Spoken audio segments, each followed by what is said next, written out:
Well, domestic violence has been around, I think, since the beginning of time, and services for victims haven't.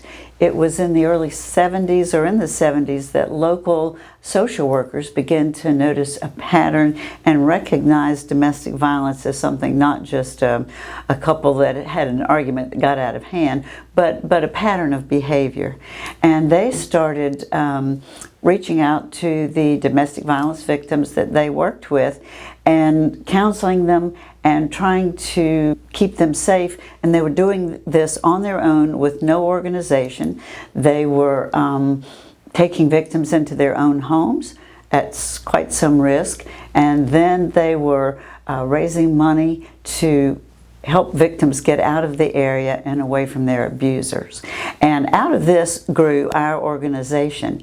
By the early to mid 80s, this organization began to take on some structure. We were actually incorporated at that time and have been moving forward with services ever since. Probably the most immediate and most significant service to a victim who is in immediate danger and in crisis would be our safe house. Anytime someone calls us for help, one of the first things we ask them is, are you safe right now?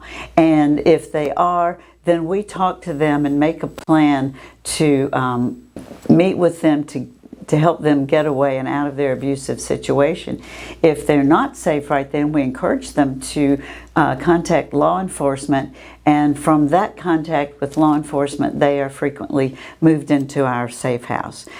Safe house is in a secret location here in Greenville. We can currently accommodate 26 people, parents and children. Are currently under construction to add space for 8 more. While a victim is in the safe house, they don't just come in there and hide. From day one, they start talking about what needs to be done to build a safe life moving forward, whether it's a job or housing, medical care if they've been injured. All the things that a victim might need, we begin to address immediately. Nobody tells them what to do.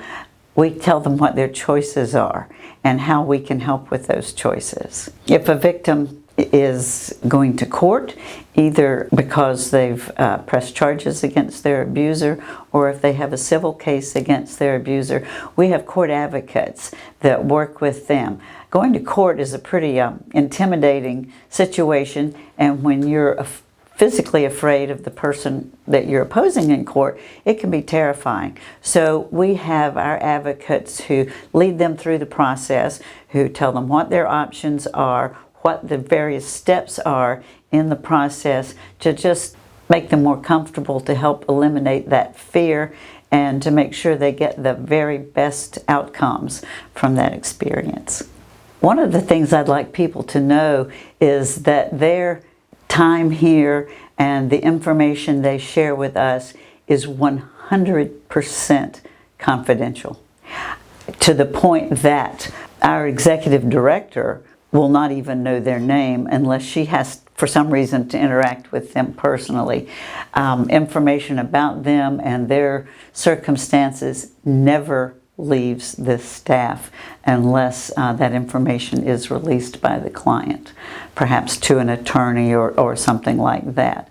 So what you bring here stays here. Here we encourage those survivors to take control of their lives, to make their own decisions. Nobody's telling them what to do. We're here to help, like I said before, to explain options. A lot of people in that situation don't believe that there are options, and there are many, and we are here to make them aware of that. We also provide counseling, which is a service that is very important to someone who's been traumatized, and it helps them build their confidence, their self-esteem, and be comfortable with their life moving forward. Well, we hope to continue growing. We hope to reach more and more victims. Last year, this agency was contacted by 1,192 domestic violence survivors. We believe there are a lot more out there that haven't come forward out of fear or uncertainty, and we'd like them to know that we're here, and we'd like to reach and assist as many people as possible.